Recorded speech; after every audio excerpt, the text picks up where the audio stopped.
Hello. Good morning, good afternoon, good evening, wherever you are in the world. This is Coach Tiffany Parra, editor in chief of Phoenix Fitness Fanatics magazine, elevating your mind, body, and spirit. Today is our Authors Network Spotlight, and today I have one of our amazing contributing writers. She is also one of my partners in crime with some of my book projects. Let me go ahead and bring her on in. Hey, good morning, Stephanie. What's going on? Going good. I'm so excited to see you. So excited to share the stage with you. We're taking center stage here on the Own It Publishing magazine and publishing platform.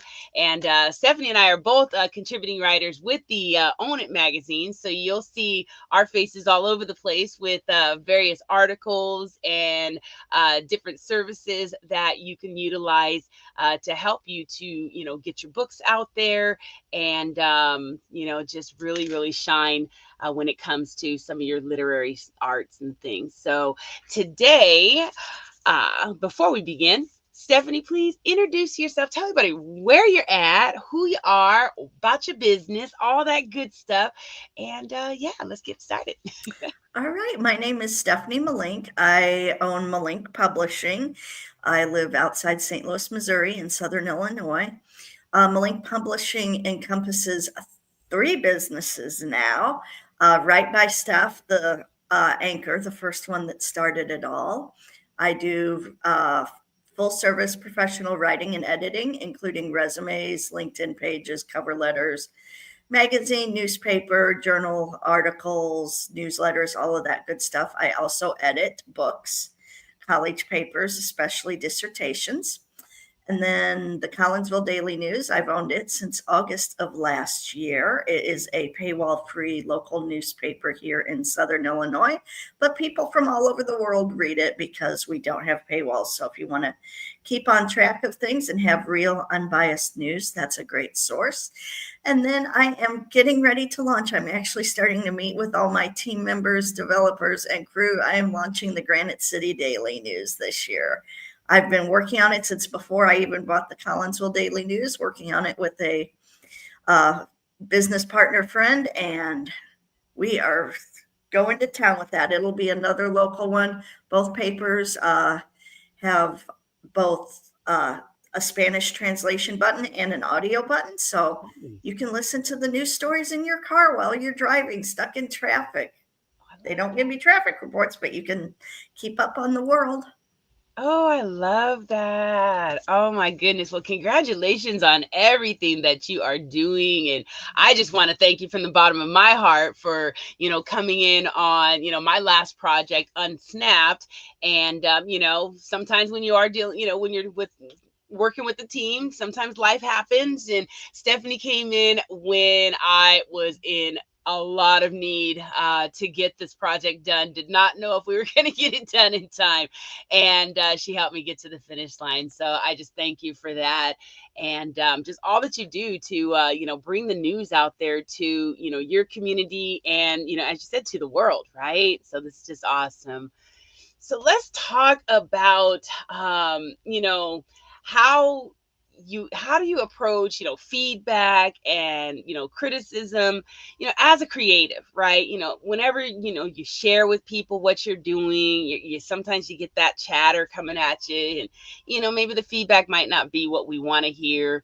It's just people's opinions or whatever it is. How do you go through your writing process without letting all that affect you and that process, and also just your well-being, because that could really like weigh on us, when you got people talking about the things that you're doing that you're so passionate about, because people are so passionate about getting their stories out there, and maybe they have people saying, well, don't tell everything because maybe maybe they might be part of the story, right? So there's just a lot of things that go into that. So let's talk about that, Steph. Yeah, that's the one thing I love about being a creative on the creative side of writing and editing and doing copywriting is there's a million audiences in the world. Everyone has different needs, they have different wants, different tastes.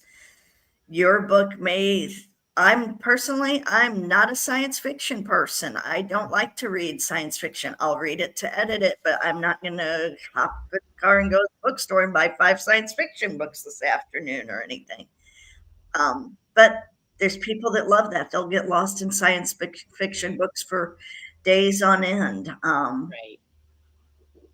Not a, different strokes for different folks, as they say. So but you got to know you do have to have a target audience. You cannot expect your book to sell to everyone everywhere. One of my books, The ABCs of Living Independently When You're Older or Frail, I see that one getting ready to take a big uptick with the national budget cutting Medicaid and everything. A lot of nursing homes are going to go down, and people need to be safe in their homes. That's right. You can be just as safe, if not safer, in your home than in a nursing home. So, really Right. got to start that going. And now's a great time to buy that book because on Smashwords today started their summer/winter sale because in the Southern Hemisphere, it's the first winter's started. So get it. It's 25% off. It's only digital on Smashwords, but get it. Yeah. That's the joy of ebooks. You can have it. You can take it to the doctor's office with mom or dad if you don't understand what's going on, if you're not comfortable asking them questions. Right. Just get out there.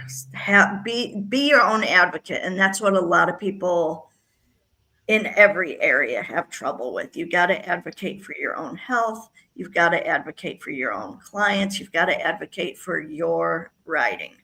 Absolutely, absolutely, and that is such a good book to invest in right now, as like you said, for anyone, for those that have some parents that are elderly parents, and even the person that is coming up in age are seasoned individuals that I call them.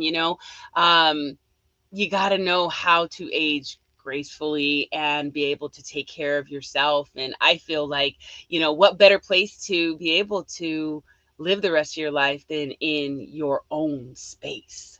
In your own space where you're comfortable. No disrespect or anything to the nursing homes out there. I know that there are some good facilities, but I know when I think about myself and even think about my mother, my mother's 82 and she lives in her own home, and and she's able to navigate well. And I would love to see everyone out there be able to navigate that way. So definitely tap in and grab that book.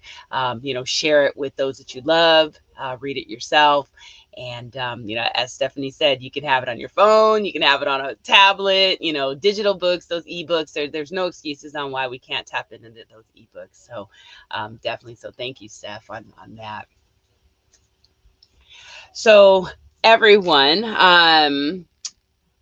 whenever you're wanting to write a book, okay, or you got a story in your belly, it can be hard, it can be tough. And I want to go into just a little bit of motivation on that, for myself as well as Stephanie, because the both of us have created works out there, and we have gotten through that chatter to be able to get to that finish line. So really, just focus on you and that passion, and know that your story and the information that you're trying to get out there, it's not just for you. It's not something that you need to be holding on to. Someone else needs to really hear that. That is valuable information for someone out there around the world. So tap into those gifts and share them. Right, Steph? I mean, give maybe some of your knowledge on just getting your work out there, and really just just doing it. Doing what you're passionate about when it comes to the creative writing. Yeah, that's one of the great things about social media, actually. I've worked with so many authors that they write a book just because they want to write a book, and then they never do anything to promote it. They never get print copies. If they do get print copies, they sit in boxes in their basement. They don't go to events. There are so many different niche cons and book fairs and different places. Get out there with your books. Some are free, some you have to pay for, but there's a fair for everybody. I like to say I go to a lot of health fairs for both The ABCs of Living Independently, and then also for my other book, The Ultimate Beginner's Guide to Clean Living. I go to generic book fairs where I can have those books. I can also have the anthology that I'm in that's more of a self help book. I Mhm. can have my QR code for my business book. Just look at different places. Look at the little pop up events. So many boutiques have pop up events these days. I love to do those because it's low key. They have regular customers, and you're a novelty. So they're going to come see you probably. And it's fun. It's fun to get out there and network and share your gifts. And, and your book can be your business card. It really can, depending on what you're writing on. And if you're having, trouble getting out there, tap into some of the anthologies that are out there. We just finished the Unsnapped anthology. We are coming out with a volume 2. So, so look for that. If you want to share, a story on how to stay calm, cool, and collected, and what it is that you do to just woo-saw in life. There's a lot of other projects out there. There's another project that's coming up with author Danny. Any of you ladies out there that have your doggies, we are doing a anthology with women and their dogs. So just talking about that. And, we may extend out to that, women and their cats, women and their snakes, birds, who knows? Because you know what, when you tap into creativity and just have fun with it, you never know what you can come up with. But if you are interested in any of those projects, definitely reach out. And also tap into Phoenix Fitness Fanatics, because you'll see you'll see some of her articles every month. And you're also going to see her on the cover here shortly as well. So definitely tap into that. I'm so excited for you all to just, see all the different things that she's doing. So again, Steph, how can they get in contact with you if they want to work with you? If they've got a dissertation that maybe they need, a second set of eyes on, so they know that they're going to definitely get that, that through, and that approval that they're looking for. How can they tap in? My email is writebysteph@gmail.com. I also have a website, writebysteph.com.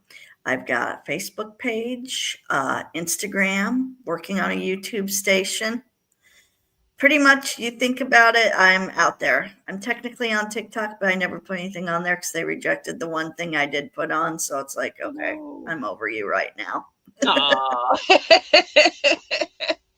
Well, hey, look, y'all can see her pretty much everywhere out there. And I'm sure if you Google her name as well, you're going to see all the amazing things that Stephanie's out there doing in the world. So, everyone, have an amazing day. Steph, thank you so much for joining me today for this Authors Network Spotlight, talking about the approach to feedback and criticism and not allowing it to get in there and affect you when you are trying to go through your writing process, and not letting it affect your mental well-being as you move through your creative process, because we need to see those books. We need to see your gifts, and we want to definitely see what your purpose and your power is out there. So thank you all so much for joining us today for our Authors Network, and we'll see you next time. All right, thanks so much. Take care, everybody.